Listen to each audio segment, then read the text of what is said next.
Hola, welcome back to our channel. Bersama kami kelompok 2A Latsar CPNS Kemenkes 2022 golongan 3 angkatan 13. Kali ini kita akan menampilkan role play Bad or Good Practice Smart ASN dan Manajemen ASN. Selamat menyaksikan.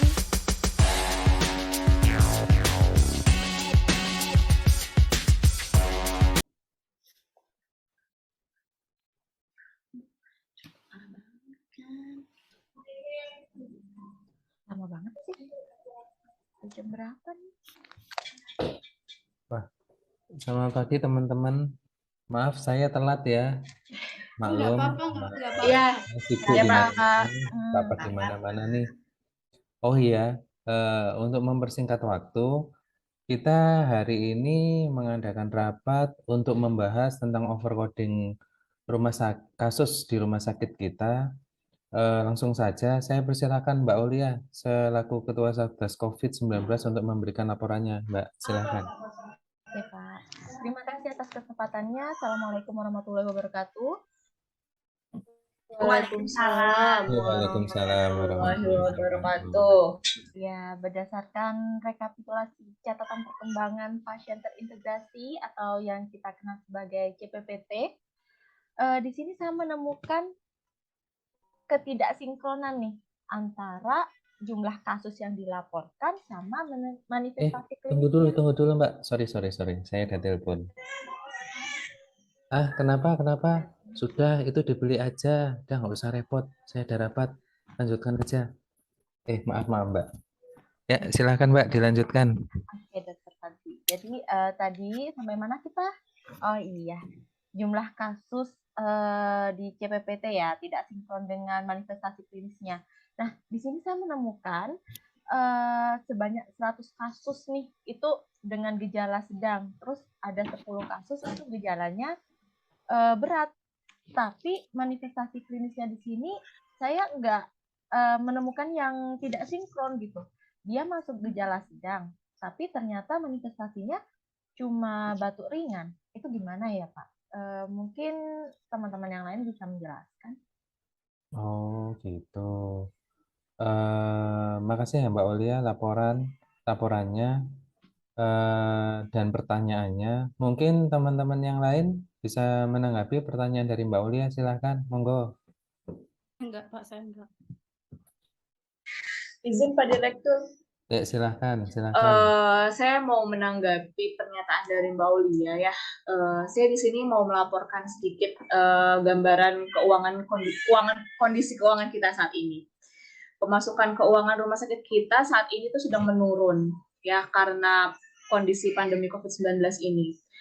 Kemudian kita ditunjuk sebagai rumah sakit khusus untuk isolasi pasien COVID-19.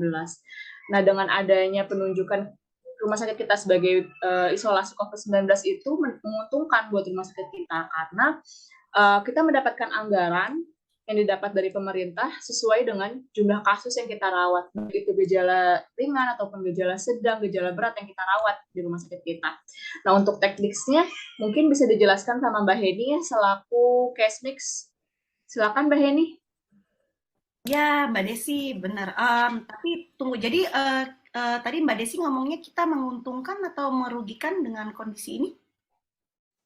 Alhamdulillah sih, pemasukan kita jadi bertambah kalau kita merawat pasien COVID-19 ini. Jadi khususnya untuk gejala sedang dan gejala berat yang kita rawat, jadi kalau semakin banyak akan semakin banyak juga pendapatan kita. Iya. Saya setuju sih Pak sama Bu Desi ya Pak. Kemarin juga hampir semua kasus COVID-19 kita itu kan sebenarnya yang masuk itu kasus ringan Pak. Cuman saya coba klaim itu sedikit Pak, dan itu nggak nutup untuk ICU yang gejala berat itu. Jadi saya pikir kita cobalah naikin jadi gejala sedang gitu, walaupun kenyataannya enggak ya Pak ya, gejala ringan ya. Nah, dengan gejala sedang itu lumayan banyak bermakna Pak, dan itu benar-benar bahkan bisa mensubsidi yang gejala berat gitu. Jadi menurut saya sih kayaknya kalau kita nggak mau rugi, bahkan kita mau naikin pendapatan rumah sakit, ya udah biarin aja gitu. Ya enggak sih? lumayan itu, lumayan. Saya sih setuju-setuju aja sama pendapat Dokter Heni ya Pak. Apalagi kondisi kayak gini kan kita keuangannya perlu dijaga lah biar nggak rugi gitu. Tapi ya meskipun kita tahu kayak gitu tuh melawan kode etik, tapi nggak masalah sih kalau buat saya, aman Pak, aman. Boleh, boleh. Boleh juga tuh Dokter Heni. Saya sih setuju-setuju aja ya. Apalagi saya juga kecipratan ya kan. Iya, ya Bali. Harus dong, kita semua Iya harus dong. dapat. Lumayan, Iya. ya, lumayan. Bali, Tapi Pak. nih, tapi Dokter Heni juga harus ingat ketika masukkan codingnya itu harus disesuaikan. Jadi biar sinkron nih, biar tidak jadi temuan ketika audit. Ih, setuju banget. Lagian ya, kan saya juga nanya-nanya nih sama ada kan teman-teman saya juga yang di case mix yang di rumah sakit lain, mereka juga rata-rata kayak begitu. Jadi kayak ya udah orang yang lainnya pada ngerjain kan. Kalau enggak nanti kita rugi sendiri. Jadi menurut saya sih emang kayak gitu deh caranya. Ya, gimana nih Pak Direktur? Setuju nggak sama usulan case mix kita? Maaf, saya ngelamun. Aduh, Iya, Pak iya, iya, iya. Direktur. Ya. Pak Gimana sih Pak? Ini nanti nggak selesai-selesai serius ini Pak. rapatnya. Saya kan juga Ya, sibuk Pak. tapi ya tadi saya dengar-dengar dikit lah. Yang penting kan kita dapat poinnya nih. Monggo dikarang aja datanya. Cuma nanti lebih detail, lebih teliti supaya tidak ketemuan dari auditnya. Apalagi kita kan sudah rekam medis elektronik nih. Bisa diakses kapan saja, bisa diaudit pula, lebih terbuka pula. Jadi harus hati-hati. Yang penting kan ini keuntungannya besar nih. Hehehe. Siapa Kita kita bisa Boleh nih, pergi bagi-bagi. Pak. bersama Lumayan Pak, gitu. liburan Kita Pak. bagi-bagi ya, Pak. Bali Pak, Gitu Bali. ya, gitu ya, Mbak Eni ya. Ya, Pak, Diatur bisa ya, ya. diatur. Ya, terima kasih teman-teman. Rapat hari ini sudah selesai. Akhirnya. Ingat kerja hati-hati, kerja yang baik demi keuntungan kita bersama. Ya, Siap, selamat Pak. pagi Siap, teman-teman. Pak. Sama-sama, Pak.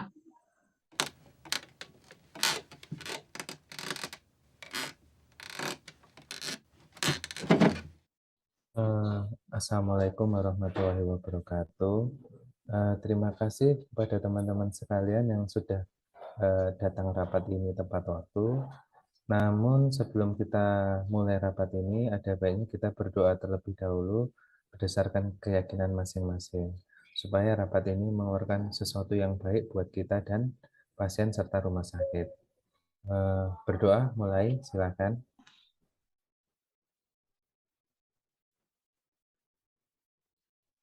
Selesai.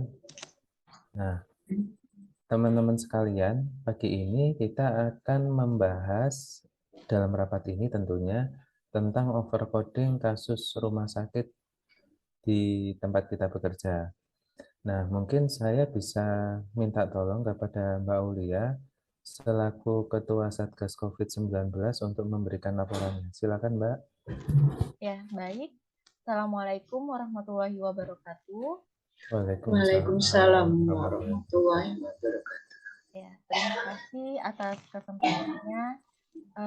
Berdasarkan rekapitulasi catatan perkembangan pasien terintegrasi atau yang biasa kita kenal sebagai CPPT, didapatkan jumlah kasus COVID-19 dengan gejala sedang sebanyak 100 kasus dan 10 kasus termasuk gejala berat.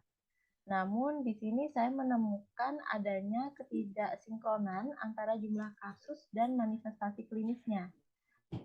Mungkin Bapak dan Ibu di sini bisa bantu menjelaskan mengapa terdapat data yang tidak sinkron tersebut. Terima kasih Mbak Aulia atas laporan dan pertanyaannya. Mungkin teman-teman sekalian ada yang bisa membantu menanggapi pertanyaan dari Mbak Aulia, silakan.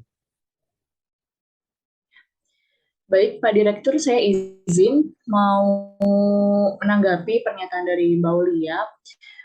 Saya mau memberikan sedikit laporan keuangan rumah sakit kita pada saat ini, khususnya di tengah pandemi COVID-19. Pendapatan keuangan rumah sakit kita tuh sedang menurun, Pak. karena dengan adanya rumah sakit kita menjadi rumah sakit khusus isolasi pasien COVID-19, itu juga mendapatkan keuntungan karena kita di sini merawat pasien COVID-19. Nah, dengan merawat pasien COVID-19 tersebut, rumah sakit kita mendapatkan anggaran dana dari pemerintah, khusus untuk pasien yang dirawat di rumah sakit dengan gejala sedang dan gejala berat. Untuk teknisnya mungkin dapat dijelaskan oleh Dr. Heni selaku Kesmix. Silakan, Mbak Heni. Terima kasih, Bu Desi. Jadi benar sekali, Bapak Dr. Fadli, terkait pemaparan yang telah dijabarkan tadi oleh Bu Desi. Secara saya bertanggung jawab atas mengcoding dan juga mengevaluasi claiming yang kita dapatkan berdasarkan laporan kasus-kasus yang didapatkan dari CPPT tersebut.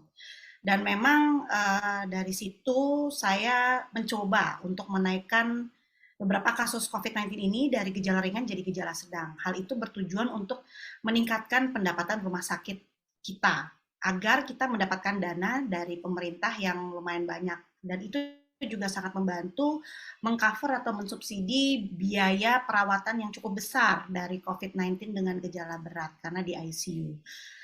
Semoga mungkin saya berharap dari pihak rumah sakit di sini mengerti poin yang saya ajukan dan juga mungkin dari Bu Aulia selaku Ketua Satgas COVID-19 juga bisa mengerti apa yang saya maksud ini. Kalau saya sih tidak setuju ya dok dengan pendapat Dr. Heni. Hal tersebut tuh bertentangan dengan kode etik rumah sakit. Sebaiknya laporan tersebut tuh dibuat real, harus transparan, apa yang dilakukan mesti dilaporkan realitanya. Nah, dalam kasus ini kan penulisan anamnesianya harus sesuai dengan manifestasi klinis dan pemeriksaan penunjangnya. Kalau kondisi klinisnya termasuk sedang, ya ditulis sedang. Kalau berat, ya berat. Pokoknya disesuaikan dengan keadaan realitanya. Begitu menurut saya. Ya, saya setuju dengan Mbak Hanifah ya. Lagi pula, kalau yang sakit ringan, rawat inapnya tidak lama kan? Dan tidak membebankan biaya rumah sakit yang begitu besar.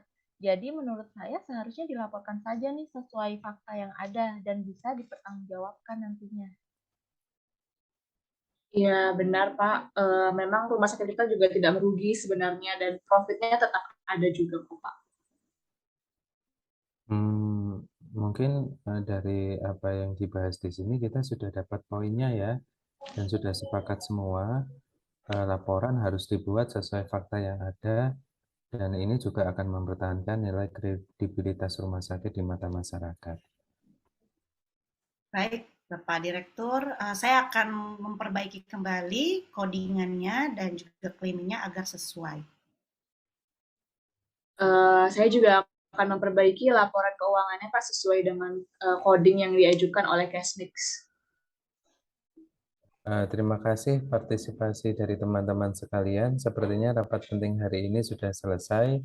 Mari kita akhiri rapat ini dengan bacaan hamdalah. Alhamdulillahirabbil alamin. Selamat bekerja kembali kepada teman-teman. Assalamualaikum warahmatullahi wabarakatuh. Waalaikumsalam warahmatullahi wabarakatuh.